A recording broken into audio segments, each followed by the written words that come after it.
Hello नमस्कार साथियों, स्वागत है आपका आज की वीडियो में। आज अपने एक महत्वपूर्ण अपडेट पे बात करने जा रहे हैं। CET 2024 result. जैसा कि 2024 में सीईटी की एग्ज़ाम हुआ था, सीईटी ग्रेजुएशन लेवल और ट्वेल्थ लेवल, उसके रिजल्ट से लेकर के अभी कुछ अपडेट निकल कर सामने आ रही हैं। तो जो अभ्यर्थी जानना चाहते हैं कि कब रिजल्ट आ रहा है, तो उनके लिए ये वीडियो है। तो देखिए, अभी हाल ही में आलोक राज जी का ट्वीट आया है। देखिए, ये किसी ने उन पे रिप्लाई किया था, सर आपने कहा था जनवरी की प्रथम सप्ताह में सीईटी रिजल्ट जारी करोगे, क्योंकि ये बोला गया था कि प्रथम सप्ताह जो है, उस प्रथम सप्ताह के अंदर सीईटी का रिजल्ट जारी कर दिया जाएगा। तो अभी तक प्रथम सप्ताह, आज 11 तारीख जनवरी हो चुकी है, तो अभी तक रिजल्ट क्यों नहीं आया। तो इस पर देखिए आलोक राज जी ने जवाब दिया है, सॉरी बेटा, देरी हो रही है। दो कारण हैं, पहला नॉर्मलाइजेशन का प्रोसेस चल रहा है, और दूसरा सीटी स्कोर की वैलिडिटी को 1 साल से 3 साल करने का नोटिफिकेशन। जैसे ही ये दोनों कंडीशंस पूरी होती हैं, हम सीईटी का रिजल्ट जारी कर देंगे। एक्शन इन हैंड यानी कार्रवाई चल रही है। यानी जो पहले बोला गया था बोर्ड की तरफ से कि जनवरी के प्रथम सप्ताह में सीईटी ग्रेजुएशन और ट्वेल्थ लेवल दोनों का रिजल्ट जारी हो जाएगा, चूँकि अभी आज लगभग 11 जनवरी हो चुकी है, लेकिन अभी तक रिजल्ट की आने की कोई खबर नहीं है। तो इस बात को लेकर आज ये ट्वीट सामने आया है कि जो सीईटी के अंदर एक तो नॉर्मलाइजेशन होगा।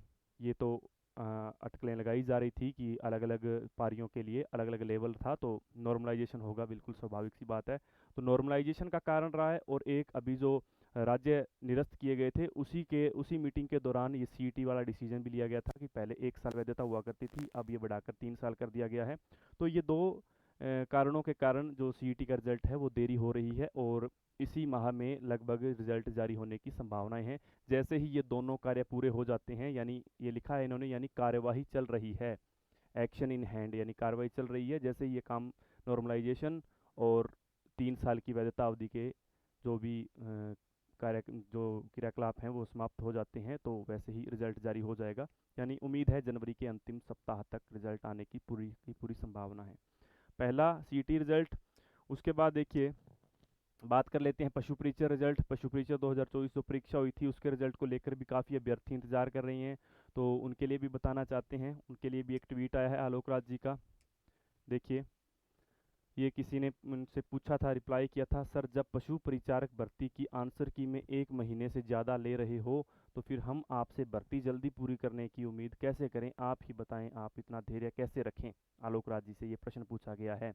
तो उन्होंने बहुत ही मजाकिया अंदाज से इसका रिप्लाई भी किया है। देखिए, दिनेश जी, पेड़ मत गिनो, हमारे कैलेंडर में हमने पशु परीक्षर एग्जाम के प्री डीवी के रिजल्ट की डेट दी हुई है, शायद 3 अप्रैल 2025। उस दिन यदि आप पास हो जाते हो तो आम तोड़कर खा लेना। पेड़ कब लगेंगे, फूल कब आएंगे, पेड़ में पानी दिया कि नहीं दिया, खाद का क्या हुआ, ये सब छोड़ दीजिए।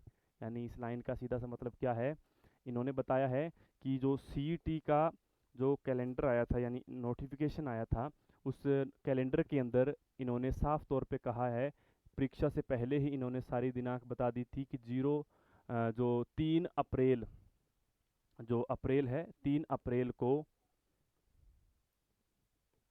अप्रैल 2025 को डीवी शुरू हो जाएगा, यानी डॉक्यूमेंट वेरिफिकेशन की प्रक्रिया, प्रथम चरण डॉक्यूमेंट वेरिफिकेशन का शुरू हो जाएगा 3 अप्रैल को। तो इस बात का क्या अर्थ है कि जस्ट 3 अप्रैल से पहले, यानी 3 अप्रैल तक तो इनके पास टाइम है, बोर्ड ने साफ पहले ही तारीख दे दी, तो 3 अप्रैल तक का टाइम है। तो उम्मीद है 3 अप्रैल से पहले पहले हर हालत में रिजल्ट आ जाएगा पशु टीचर का। उम्मीद है कि जो मार्च है, मार्च के अंतिम सप्ताह 28, 29, 30 तारीख तक रिजल्ट जारी कर देंगे। और जैसे ही आपका रिजल्ट आता है तो 3 अप्रैल को आपका डीवी के जो शेड्यूल है वो शुरू हो जाएगा, जो डॉक्यूमेंट वेरिफिकेशन की प्रक्रिया शुरू हो जाएगी। तो जिन अभ्यर्थियों के नंबर, कुछ अभ्यर्थी कट ऑफ की भी बात कर रहे थे, तो आपको बता दें कि कट ऑफ क्या क्या रहने वाला है।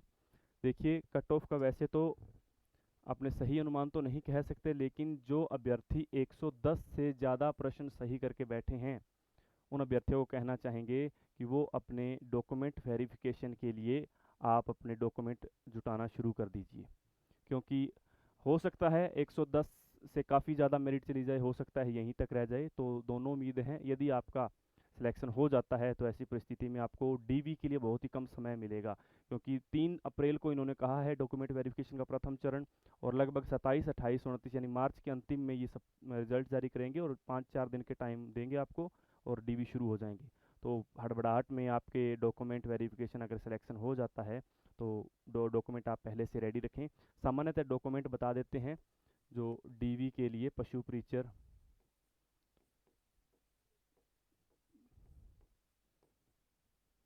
के डॉक्यूमेंट्स। तो सामान्य डॉक्यूमेंट्स कौन कौन से हैं?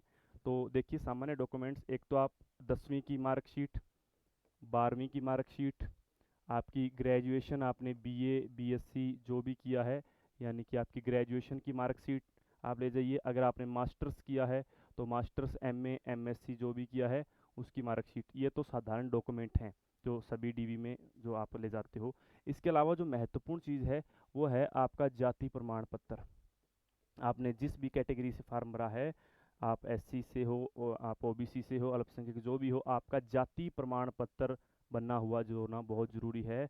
और ध्यान रखिएगा, इसमें अभी पिछले जो जूनियर अकाउंटेंट के डॉक्यूमेंट वेरिफिकेशन हुए थे उसमें कई अभ्यर्थियों को समस्या आई थी कि डॉक्यूमेंट वेरिफिकेशन में जो जाति प्रमाण पत्र था काफ़ी पुराना था। तो नवीनतम होना चाहिए, कोशिश कीजिएगा जो 1 महीना, 1.5 महीना, 2 महीने पुराना से ज़्यादा जाति प्रमाण पत्र ना हो। अगर है तो आप उसको अभी नवीनतम अपडेट करवा लीजिए जाति प्रमाण पत्र को। और उसके अलावा मूल निवास प्रमाण पत्र, ये भी नवीनतम होना चाहिए, मूल निवास प्रमाण पत्र। और उसके अलावा यदि आप शादीशुदा हैं तो आपके लिए विवाह सर्टिफिकेट यानी मैरिज सर्टिफिकेट आपके लिए आपके पास होना चाहिए, मैरिज सर्टिफिकेट होना चाहिए। और उसके बाद अगर आप विडो की कैटेगरी में आते हैं तो विधवा सर्टिफिकेट होना चाहिए।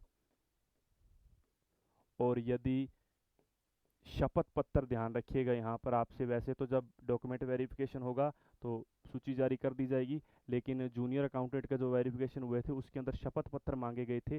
शपथ पत्र किनके मांगे गए थे?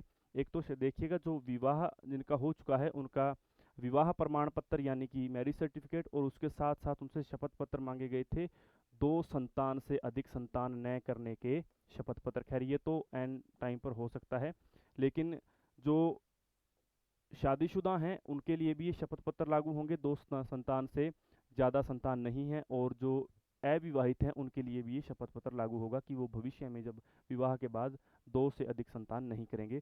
तो ये जूनियर अकाउंटेंट में तो ये शपथ पत्र लगाए गए थे और मांगे भी गए थे। तो इसमें देखते हैं क्या होता है। लेकिन आप अपने ये प्रमाण पत्र, जाति प्रमाण पत्र, मूल निवास प्रमाण पत्र, और अगर आपका विवाह हुआ तो मैरिज सर्टिफिकेट, और बाकी ये जो जो भी साधारण आपके 10वीं 12वीं बीए बीएससी जो भी किया है उसकी मार्कशीट वगैरह आप रेडी रखिएगा। तो ये पशु परिचर के रिजल्ट से संबंधित एक छोटी सी जानकारी थी। मिलते हैं अपने नेक्स्ट वीडियो में, तब तक के लिए धन्यवाद, नमस्कार, जय हिंद।